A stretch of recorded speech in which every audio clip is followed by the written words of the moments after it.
Singh college के YouTube channel पर आप सबका स्वागत है। मैं आपको बीएड सेकेंड सेमेस्टर विज्ञान वर्ग के छात्रों के लिए जीव विज्ञान शिक्षण पढ़ाऊंगा। आज हम पाठ 6 पढ़ेंगे। तो पाठ का जो शीर्षक है, जो पाठ्यक्रम है, जीव विज्ञान प्रयोगशाला। आप सभी को इस लेक्चर में पढ़ाए गए पाठ का नोट्स तैयार करना है। पिछले वीडियो में हम आपको इस पाठ में जीव विज्ञान प्रयोगशाला के बारे में और जीव विज्ञान प्रयोगशाला के लाभ के बारे में, जीव विज्ञान प्रयोगशाला के नियोजन के बारे में और जीव विज्ञान प्रयोगशाला की व्यवस्था के बारे में तथा प्रयोगशाला में संपन्न होने वाले कार्य के बारे में बताएंगे। तो अब आज हम आपको इसमें जीव विज्ञान प्रयोगशाला में आवश्यक उपकरण के बारे में, प्रयोगशाला के संगठन हेतु ध्यान रखने योग्य प्रमुख बिंदु के बारे में, प्राथमिक उपचार भाग सामग्री के बारे में और जीव विज्ञान शिक्षा में प्रयोगशाला सामग्री का उपयोग एक अच्छे सहायक के रूप के बारे में बताएंगे। तो चलिए शुरू करते हैं। आज का पहला टॉपिक है जीव विज्ञान प्रयोगशाला में आवश्यक उपकरण। तो पहला टॉपिक है जीव विज्ञान प्रयोगशाला में आवश्यक उपकरण या जैव विज्ञान प्रयोगशाला में आवश्यक उपकरण, यानी कौन कौन से आवश्यक उपकरण होते हैं, इसके बारे में आपको बताएंगे। तो जैव विज्ञान प्रयोगशाला के आवश्यक उपकरण निम्नलिखित हैं, यानी कुछ उपकरण के बारे में आपको यहाँ पर दे रहे हैं। कौन कौन से उपकरण जो होते हैं, कौन से उपकरण जो होते हैं आवश्यक होते हैं। पहले हम आपको विशिष्ट उपकरण के बारे में बताएंगे, फिर सामान्य उपकरण के बारे में बताएंगे। तो विशिष्ट उपकरण कौन कौन से हैं। पहला संयुक्त सूक्ष्मदर्शी, जिसके द्वारा हम जो है क्या करते हैं कि सूक्ष्म वस्तुओं का अध्ययन करते हैं। दूसरा विच्छेदन सूक्ष्मदर्शी। तो विच्छेदन सूक्ष्मदर्शी होता क्या है कि इसके द्वारा जो है हम कोशिका के अंगों के बारे में ध्यान देते हैं, देखते हैं। फिर इसके बाद इलेक्ट्रॉन सूक्ष्मदर्शी। इलेक्ट्रॉन सूक्ष्मदर्शी जो होते हैं, इसके द्वारा जो होते हैं माइक जो है कोशिकांगों के जो होते हैं पार्ट के बारे में अध्ययन करते हैं। फिर इसके बाद जो है रेफ्रिजरेटर है, यानी फ्रीज जो है, जिसमें कि जो है वस्तु जो है कि मान लीजिए कि वस्तुओं को रखते हैं, ख़राब ना होने पाए, काफ़ी दिनों तक रखते हैं। फिर ऊष्मा नियंत्रण ओवन है, जिसमें जो है वस्तुओं को गर्म रखते हैं। प्रेशर कुकर है उबालने के लिए। ऊष्मा नियंत्रक बात है, तो इसको भी रखते हैं। डी आइसोनाइजर, अग्निशमक यंत्र, अभिकेंद्र में क्या करते हैं, अग्निशमक यंत्र जो होते हैं आग वगैरह बुझाने के काम आते हैं। अभिकेंद्र जो हैं इसमें जो है राइबोसोम के बारे में अध्ययन करते हैं। और प्राथमिक उपचार भाग सामग्री, यह सब जो होते हैं विशिष्ट उपकरण के अंतर्गत आते हैं। यह सब जो है आवश्यक उपकरण में विशिष्ट उपकरण यानी विशेष उपकरण हैं, जो कि प्रयोगशाला में रखे जाते हैं। अब सामान्य उपकरण के बारे में बताते हैं। सामान्य उपकरण कौन है। विभिन्न जीवों व वनस्पतियों की चार्ट व रेखाचित्र, ये सब सामान्य उपकरण है। अलग अलग जीवों के जो है व वनस्पतियों के चार्ट्स रखे जाए व रेखाचित्र हैं। विभिन्न वर्गों के जीव जंतुओं के मॉडल और नमूने, ये भी सामान्य उपकरण के अंतर्गत है, यानी अलग अलग वर्ग के जीव जंतुओं के मॉडल रखे जाए व नमूने रखे हों। फिर विभिन्न वनस्पतियों के नमूने भी रखे हों, क्योंकि यानी स्पेसिमेन जो है वो विभिन्न वनस्पतियों के भी रखे हों। स्लाइड्स, नमूने, एमटेक्सिस, यह भी जो है सामान्य उपकरण के अंतर्गत। प्रकाश संश्लेषण, श्वसन क्रिया तथा विच्छेदन भाग से संबंधित उपकरण, ये भी सामान्य उपकरण के अंतर्गत। एक्वेरियम, वाइवेरियम, टेरेरियम, यह सब जो है सामान्य उपकरण। Split lamp, bonnet cutter, cover slip, hand lens, slide, झंडी लगाने वाली सुइयाँ, स्टैंडिंग रैक, टेस्ट ट्यूब तथा होल्डर आदि, यह सब जो होते हैं सामान्य उपकरण के अंतर्गत आते हैं। तो विशिष्ट उपकरण आपको बताएं और सामान्य उपकरण बताएं। अब हम आगे आपको बताएंगे प्रयोगशाला के संगठन हेतु ध्यान में रखने योग्य प्रमुख बिंदु, यानी तो अगला टॉपिक है प्रयोगशाला के संगठन में, यानी ऑर्गेनाइजेशन में ध्यान रखने योग्य प्रमुख बिंदु कौन कौन से हैं, कि यानी कौन कौन सी जो हैं बातें ध्यान रखनी चाहिए। तो प्रयोगशाला संगठन के लिए कुछ बातों को ध्यान में रखा जाता है, जो इस प्रकार है। सर्वप्रथम पहली पॉइंट है सर्वप्रथम छात्रों को प्रयोगशाला का प्रयोग किस प्रकार करना है इसके उचित निर्देश देने चाहिए। यानी सबसे पहले क्या कर देना चाहिए कि छात्रों को यह बता देना चाहिए कि किस प्रकार प्रयोग करना है और इसके लिए उनको उचित निर्देश दे देने चाहिए। दूसरी बात, छात्रों को उपकरणों का न प्रयोग करना आना चाहिए वरन उनके रखरखाव में जानकारी भी होनी चाहिए। यानी छात्र को क्या होना चाहिए, उपकरणों का प्रयोग भी कर सके और प्लस जो है उनके रखरखाव हेतु में जानकारी हो जानी चाहिए। यानी ये नहीं कि वो सिर्फ उपकरणों का प्रयोग भी नहीं करना जानते नहीं, बल्कि उनके रखरखाव हेतु में जानकारी होनी चाहिए। तीसरी बात, छात्रों में परस्पर सहयोग की भावना होनी चाहिए। यानी एक दूसरे का सहयोग करें। अगर मान लीजिए कोई नहीं छात्र समझ पा रहा है तो वह दूसरे छात्र को इसके बारे में बता सकता है कि मान लीजिए कैसे प्रयोग किया जा सकता है। यानी सहयोग की भावना होनी चाहिए। तो इससे क्या होता है, ताकि परस्पर सहयोग से विभिन्न कार्य कर सके, इससे उनमें सामाजिकता की भी भावना का विकास हो। यानी वो सामाजिकता का भी भावना उनमें विकास होता है, कैसे एक दूसरे के साथ रहन सहन हो, इसका भी विकास उनमें हो जाता है। चौथी बात, प्रयोगशाला में शिक्षक का कार्य निरीक्षण व निर्देशन का है।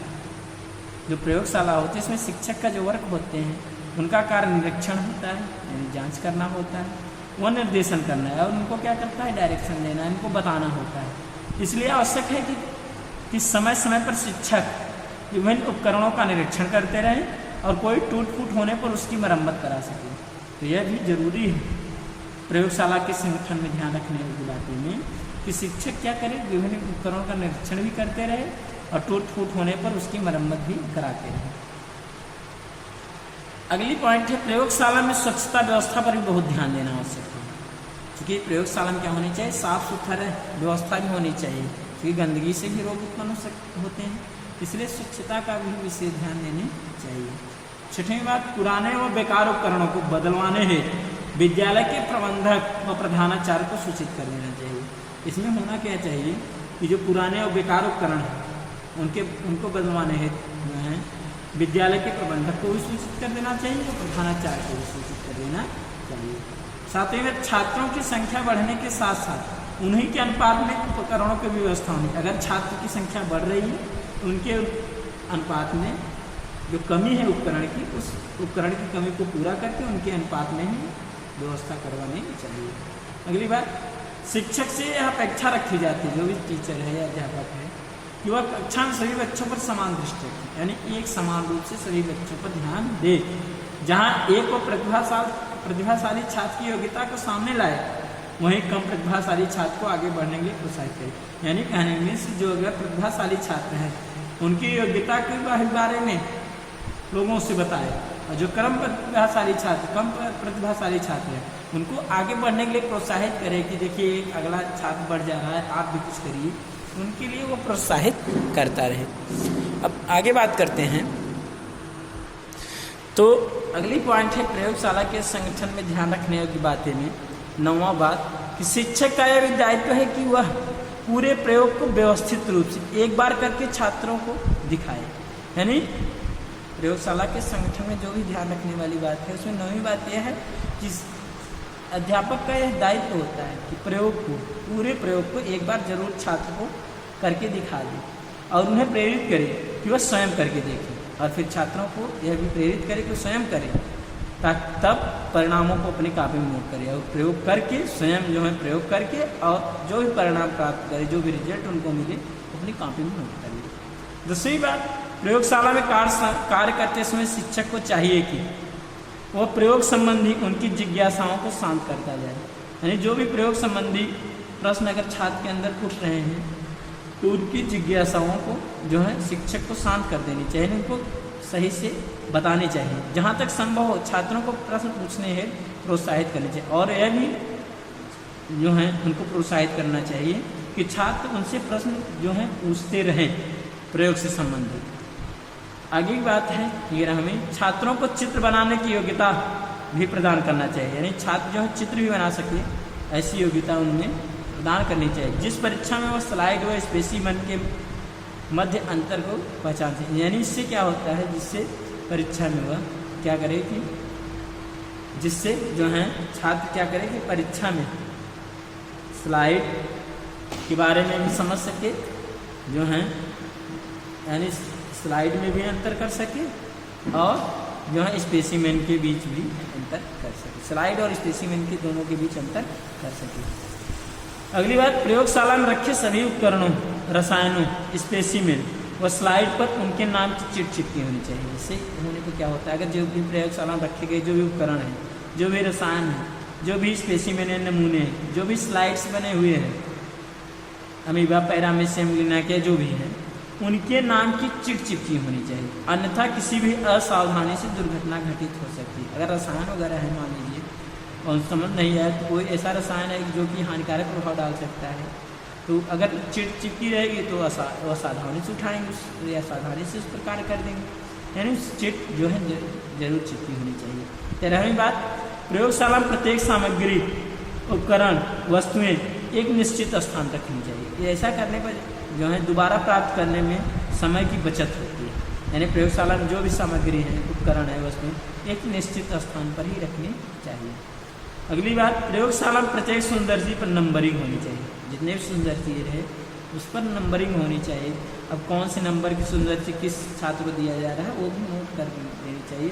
इससे क्या होती है, उनकी आसानी से गणना की जा सकती है, जितनी सुंदरसी रहेगी उसकी आसानी से गणना भी हो जाएगी। उपकरण या प्रयोग संबंधी सामग्री खरीदने से पूर्व शिक्षक को संबंधित वस्तु की पूर्ण जानकारी ले लेनी चाहिए। जो भी उपकरण है या प्रयोग संबंधी सामग्री है, इससे खरीदने से पहले शिक्षक को संबंधित वस्तु की पूर्ण जानकारी ले लेनी चाहिए। क्या उपकरण खरीदना है, क्या प्रयोग से संबंधित जो है सामग्री खरीदना है, तो इससे संबंधित शिक्षक को जो है प्रयोगशाला में या जो कमी है उसकी पूरी जानकारी ले लेनी चाहिए। अगली पॉइंट है, प्रयोगशाला में सुंदरसी का प्रमुख स्थान होता है, अतः उत्तम गुणवत्ता तथा विभिन्न आवर्धन क्षमता वाले सुंदरसी प्रयोग होना चाहिए। क्योंकि होता क्या है कि सुंदरसी का काफ़ी महत्व होता है, इसके लिए क्या होना चाहिए, उत्तम गुणवत्ता वाली सुंदरसी होना चाहिए और विभिन्न आवर्धन क्षमता वाली। क्योंकि होता क्या है कि सुंदरसी में अलग अलग आवर्धन क्षमता होती है, तो उस आवर्धन क्षमता से क्या होती है कि वस्तु के प्रतिबिंब को जो है बड़ा करके देखा जा सकता है। तो जितना वस्तु के प्रतिबिंब को बड़ा करके देखा जा सकता है वही जो है सुंदरसी की आवर्धन क्षमता होती है। तो सुंदरसी में अलग अलग आवर्धन क्षमता वाली जो है आवर्धन क्षमता वाले सुंदरसी का प्रयोग करना चाहिए, क्योंकि उसमें अलग अलग आवर्धन क्षमता वाला जो है लेंस लगाया जा सके, ऐसी सुंदरसी होनी चाहिए। साथ ही प्रदर्शन माइक्रोस्कोप भी होना चाहिए, जिसमें संकेतक, आईपीएस, आई लेंस, यांत्रिक तंत्र भी होना चाहिए। इसके अतिरिक्त सुंदरसी के अतिरिक्त एक प्रदर्शन माइक्रोस्कोप भी होता है, तो उसमें क्या लगे रहते हैं, संकेतक होते हैं, आईपीएस जो पद्धति होगी, आई लेंस होगी, यांत्रिक तंत्र भी होनी चाहिए। अब अगली बात करते हैं 17वीं बात,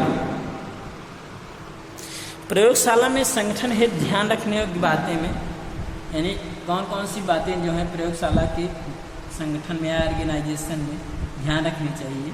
उसमें 17वीं बात है कि विच्छेदन बॉक्स भी उचित अनुपात में होना चाहिए। जो विच्छेदन डिसेक्शन बॉक्स है वो भी उचित अनुपात में होनी, जो छात्र के अनुसार होनी चाहिए, उचित अनुपात में होनी चाहिए। प्रयोगशाला में अच्छी गुणवत्ता की स्लाइड की व्यवस्था छात्रों के लिए होना चाहिए। जो स्लाइड्स होती है वो अच्छी गुणवत्ता वाली हो, चूँकि स्लाइड में आर पार अच्छे से दिखाई दे सके, ऐसी स्लाइड होनी चाहिए। साथ ही आवश्यक रसायन अस्थायी स्लाइड बनाने हेतु प्रयोगशाला में व्यवस्था होनी चाहिए। जो कि आवश्यक जो है रसायन हो वह अस्थायी स्लाइड बनाने में भी प्रयोगशाला में व्यवस्थित होनी चाहिए, यानी अगर रहेगी तो अस्थायी स्लाइड बनाने में आसानी होगी। 19वीं बात, प्रयोगशाला में वाइबेरियम, एक्वेरियम, फ्लोर पार्ट्स आदि होने चाहिए। तो जिससे एक्वेरियम है, वाइबेरियम है, यानी छोटे मोटे जंतुओं के बारे में जानकारी के बारे में, एक्वेरियम है यानी जलीय जीव के बारे में, फ्लोर पार्ट्स है जो कि जो है छोटे छोटे पौधे वगैरह रखे रहते हैं जो है इसमें गमले वगैरह में, वह सब भी होने चाहिए। इससे क्या होते हैं, पौधे के बारे में जानकारी हो जाएगी। प्रयोगशाला को विभिन्न जंतु, पौधे व अन्य जीव वैज्ञानिक क्रियाओं संबंधी चार्टों से सुसज्जित करना चाहिए। प्रयोगशाला में होना क्या चाहिए कि जंतुओं, पौधे या अन्य जीव वैज्ञानिक क्रियाओं संबंधी या जो भी जैव वैज्ञानिक क्रियाएं होती हैं उनसे संबंधित चार्ट के द्वारा जो होती है प्रयोगशाला को सुसज्जित करना चाहिए, यानी साज सज्जा में इनका भी उपयोग करना चाहिए। 21वीं बात, जीव विज्ञान शिक्षक को एक रजिस्टर मेंटेन करना चाहिए जिसमें खरीदे जाने वाली सामग्री का पूर्ण विवरण होना चाहिए। जो जीव विज्ञान शिक्षक है उसको एक रजिस्टर को व्यवस्थित भी करना चाहिए, मेंटेन करना चाहिए। इससे क्या होगा, जो भी खरीदने वाली वस्तु है, सामग्री है, उसका पूरी तरीके से उसमें विवरण होना चाहिए। अगली पॉइंट है, इसके साथ साथ एक इशू रजिस्टर भी होना चाहिए। एक इशू रजिस्टर होती है, इसमें क्या होता है कि छात्रों को समय समय पर दिए गए उपकरणों की एंट्री होनी चाहिए, यानी जो उपकरण छात्रों को दिया जा रहा है उसमें एंट्री किए रहते हैं। तो इससे जो है कोई भी जो है उपकरण या सामग्री जो है गायब होने की संभावना कम रहती है। तो इस प्रकार से हम प्रयोगशाला में संगठन हेतु जो है बातों को ध्यान रखते हैं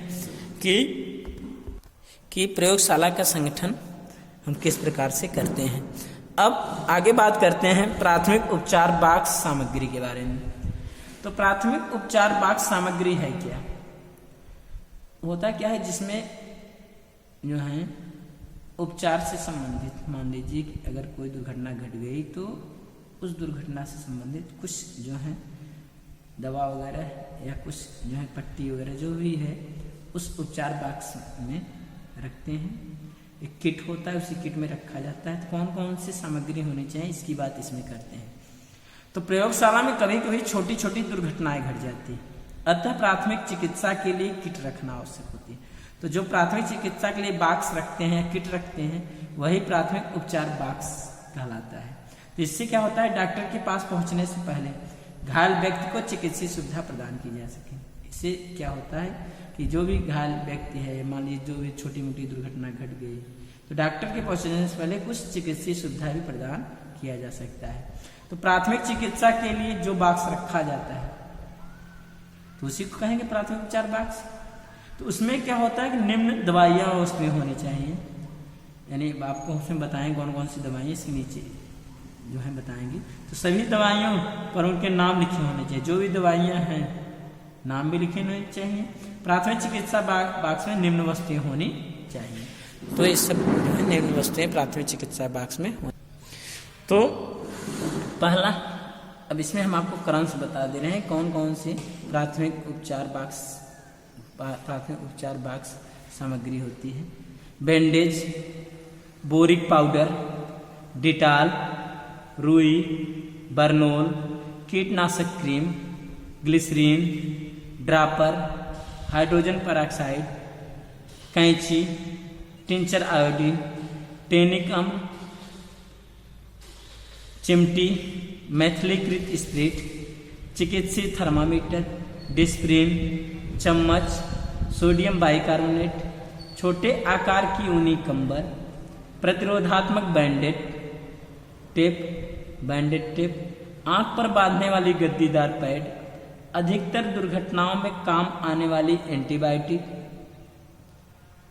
जैसे फ्यूरासिन वगैरह है, ये सब, मैग्नीशियम ऑक्साइड और ग्लूकोसिल, एक प्रकार का सफेद चूर्ण होता है मैग्नीशियम ऑक्साइड और ग्लूकोसिल, जो पेट के रोगों में खाया जाता है, नारियल का तेल, फिटकरी, acetic acid, potassium permanganate, KMnO4, चूने का पानी, नेत्र में डालने वाली दवा, यह सब जो है प्राथमिक उपचार बॉक्स में होनी चाहिए और यह सब जो है प्राथमिक उपचार बॉक्स सामग्री है। अब आगे हम आप बताएंगे जीव विज्ञान शिक्षण में प्रयोगशाला सामग्री का उपयोग एक अच्छे सहायक के रूप में, यानी जो भी जीव विज्ञान शिक्षण हो रहा है उसमें प्रयोगशाला जो सामग्री का उपयोग होता है वह एक अच्छे सहायक के रूप में प्रयुक्त होता है। यानी आपको यह स्पष्ट करना है कि जीव विज्ञान शिक्षण में प्रयोगशाला सामग्री का उपयोग एक अच्छे सहायक के रूप में प्रयुक्त होता है। होता क्या है कि जीव विज्ञान की प्रयोगशाला में जो भी उपकरण एवं प्रयोग सामग्री उपलब्ध रहती है वह सभी प्रकार से विभिन्न शिक्षण अधिगम परिस्थितियों में आवश्यकतानुसार एक अच्छी अवलंबन सामग्री की भूमिका भली भांति निभा सकती है। होता क्या है, यानी सपोर्ट मटेरियल के रूप में होता क्या है कि जो भी जीव विज्ञान प्रयोगशाला में जो भी उपकरण एवं प्रयोगशाला सामग्री होती है, उपलब्ध रहती है, वह सभी प्रकार से विभिन्न शिक्षण अधिगम, यानी जो विभिन्न प्रकार के जो शिक्षण के कार्य को सीखने की परिस्थितियाँ होती हैं, उसमें आवश्यकता अनुसार अच्छी अवलंबन सामग्री यानी सपोर्ट मटेरियल की भूमिका भली भांति निभा सकती, यानी इसका जो उपयोग करते हैं उससे काफ़ी जो है शिक्षण कार्य में सपोर्ट मिलता है। तो जीव विज्ञान से संबंधित तथ्यों, सिद्धांतों, प्रक्रियाओं तथा उपयोगी के भली भांति शिक्षण अधिगम है सभी प्रकार की। तो होता क्या है कि जीव विज्ञान से संबंधित जो भी तथ्य हैं, सिद्धांत हैं और प्रक्रिया और इनके उपयोगी के भली भांति शिक्षण अधिगम है सभी प्रकार की सामग्री उपकरण का सभी प्रकार की सामग्री तथा उपकरणों का संग्रह और रखरखाव जीव विज्ञान की प्रयोगशाला या सभी तरह की आवश्यकता पूर्ति वाली विज्ञान प्रयोगशाला आदि में अच्छी तरह होता है। होता क्या है कि चाहे जीव विज्ञान संबंधी जो भी तथ्य हैं, सिद्धांत है, प्रक्रिया है और इनके उपयोगी के जो भी शिक्षण अध्ययन है, सामग्री, उपकरण का सामग्री तथा उपकरण का संग्रह कर रखा वह जीव विज्ञान प्रयोगशाला में तथा सभी तरह की आवश्यकता पूर्ति वाली विज्ञान प्रयोगशाला आदि अच्छी तरह होता है। यानी कहने मीन्स कि विज्ञान के तत्व, सिद्धांत, प्रक्रिया के बारे में यह जो भी सहायक सामग्री है वह विज्ञान प्रयोगशाला में भी मिल सकती है या जो विज्ञान प्रयोगशाला में ही होती। अतः जब जैसी जरूरत हो इन प्रयोगशालाओं में उपलब्ध उपकरणों एवं प्रयोग सामग्री की जीव विज्ञान की कक्षा में प्रदर्शन है लाया जा सकता है। यानी जब जब जरूरत पड़े जो भी उपकरण या प्रयोग संबंधी सामग्री है उनका जीव विज्ञान की कक्षा में प्रदर्शन है लाया जा सकता है। अथवा विद्यार्थियों को प्रयोगशालाओं में ही जाकर उचित अधिगम अर्जन कराया जा सकते हैं। यानी प्रयोगशाला में अध्यापक जाकर के उचित जो हैं अधिगम उनको प्राप्त करा सकता है या सीखने का उनको जो है अवसर प्रदान करा सकता है। तो जीव विज्ञान के अध्यापकों द्वारा प्रयोगशाला सामग्री को एक अवलंबन सामग्री के रूप में यानी सपोर्ट मटेरियल के रूप में किसी प्रकार विभिन्न शिक्षण अधिगम परिस्थितियों में प्रयोग में लाया जा सकता है। यानी जो भी जीव विज्ञान के अध्यापक हैं तो प्रयोगशाला की जो भी सामग्री है उनको सपोर्ट मटेरियल के रूप में क्या करें कि जो भी अलग अलग शिक्षण है, कार्य है या जो सीखने का कार्य है या अलग अलग परिस्थितियों में सीखने की जो भी कार्य है उनमें प्रयोग में लाया जा सकता है। तो इस बात के लिए निम्न विवरण से भली भांति समझा जा सकता है। यानी इसे निम्न विवरण से भली भांति समझा जा सकता। पहली बात, वे जीव विज्ञान से संबंधित आवश्यक जानकारी एवं तथ्य को स्पष्ट करने हेतु प्रयोगशाला सामग्री का उपयोग कर सकते हैं। यानी होना क्या चाहिए कि देखिए हमने आप बताया कि निम्न विवरण से भली बात समझ सकते हैं कि वे जीव विज्ञान से संबंधित आवश्यक जानकारी एवं तथ्य को स्पष्ट करने हेतु प्रयोगशाला सामग्री का उपयोग कर सकते हैं। जीव विज्ञान संबंधित जानकारी और तथ्यों का ज्ञान मात्र कहकर या सुनकर प्राप्त नहीं किया जा सकता, इनका स्थूल रूप में प्रयोग और प्रदर्शन आवश्यक होता है। यानी होता क्या है कि जो भी जानकारी होती है जीव विज्ञान से संबंधित वह प्रयोगशाला में उपस्थित सामग्री के उपयोग से प्राप्त हो सकती है। यानी जो भी तथ्य है उस तथ्य को क्लियर किया जा सकता है। और इसके अतिरिक्त आप बताएं कि जीव विज्ञान संबंधी जो जानकारी तथ्य का ज्ञान मात्र कहकर या सुनकर प्राप्त नहीं किया जा सकता। यानी जो जीव विज्ञान का तथ्यों का जो ज्ञान है उसको कहकर या सुनकर प्राप्त नहीं किया जब तक यानी प्रयोग नहीं करेंगे।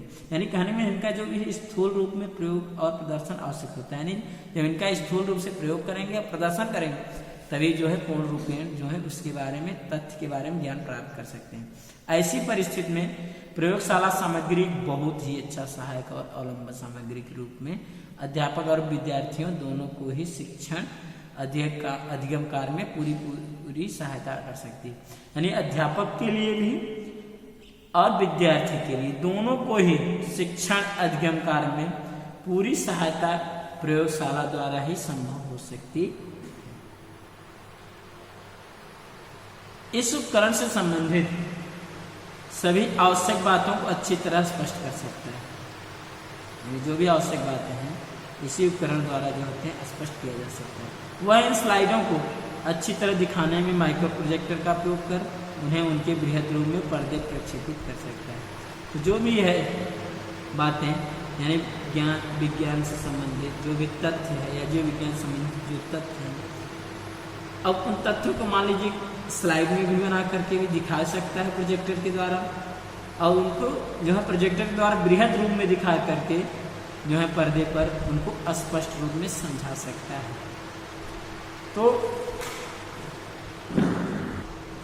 तो हम आपको बता रहे हैं कि जीव विज्ञान शिक्षण में प्रयोगशाला सामग्री का उपयोग एक अच्छे सहायक के रूप में। अब दूसरी बात है कि जीव विज्ञान में बहुत से तथ्य, नियमों, प्रक्रियाओं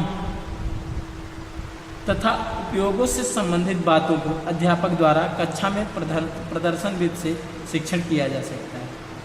तो बिना चूंकि प्रदर्शन विधि में क्या होता है, प्रयोग करके वो दिखाएंगे तभी शिक्षण क्रिया को कर सकते हैं। तो जीव विज्ञान में बहुत से तथ्य हैं, नियम है, प्रक्रिया, इनको उपयोगों से संबंधित जो है बातों को अध्यापक क्या करे, कक्षा में प्रदर्शन विधि से शिक्षण कर सकता है।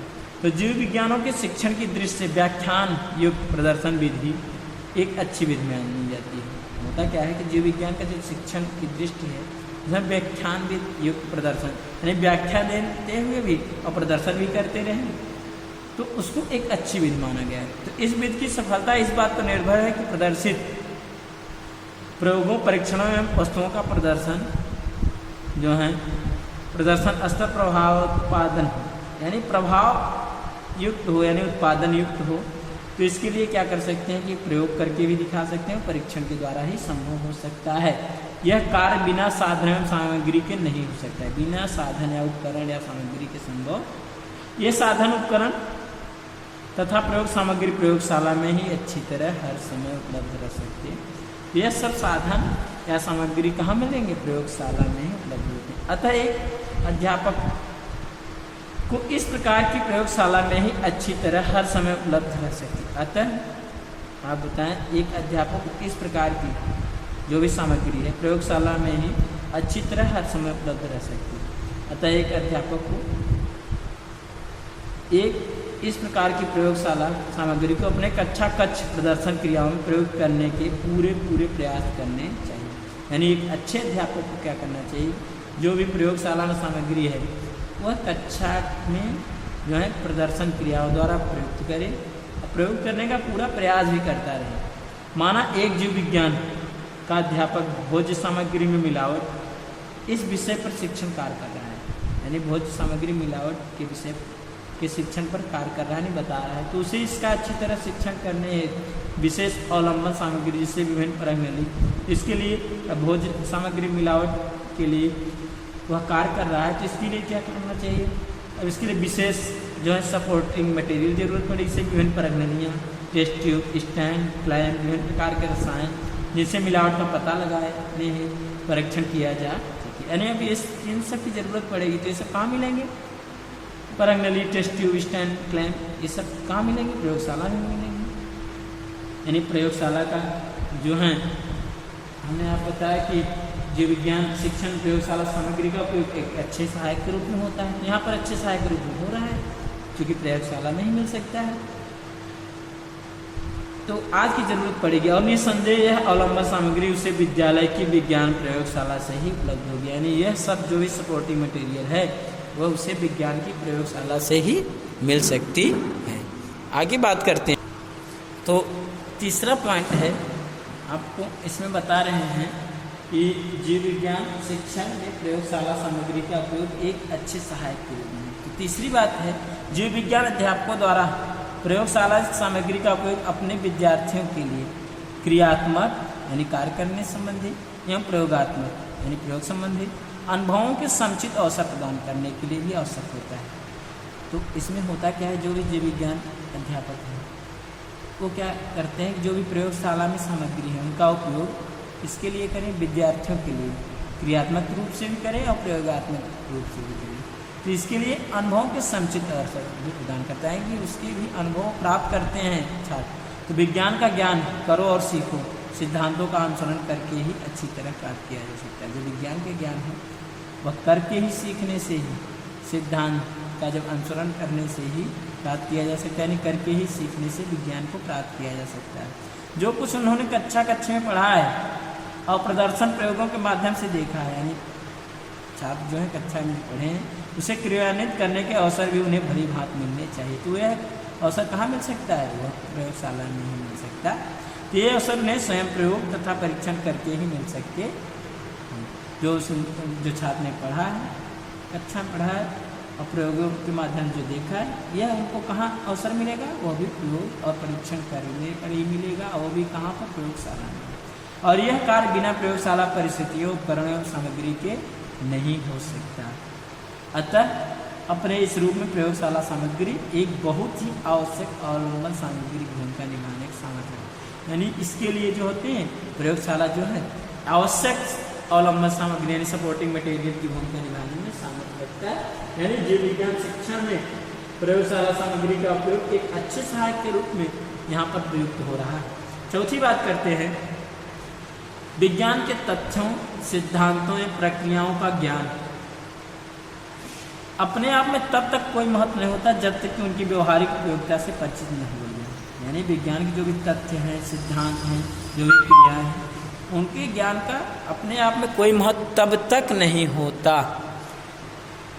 जब तक कि उनकी व्यवहारिक उपयोगिता से परिचय, यानी उनका क्या उपयोगी है मानव जीवन में, तब तक जो है उनका कोई महत्व नहीं। इस दृष्टि से जब भी एक जीव विज्ञान अध्यापक अपने विद्यार्थियों को पढ़ाए हुए ज्ञान की व्यवहारिक उपयोगिता से परिचित कराने का प्रयत्न करता है, तब उसे उसके उचित प्रदर्शन है विभिन्न प्रकार की प्रयोगशाला सामग्री को अच्छी अवलंबन तथा सहायक सामग्री के रूप में प्रयोग करने की जरूरत पड़ती है।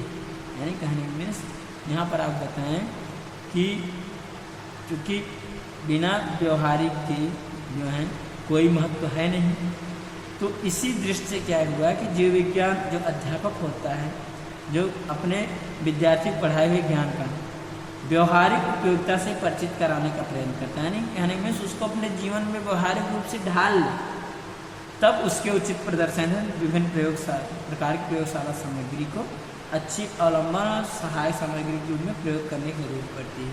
तब जो है उस छात्र को जो है प्रयोगशाला की सामग्री जो भी है उसको अच्छी तरीके से जो है अपने जो है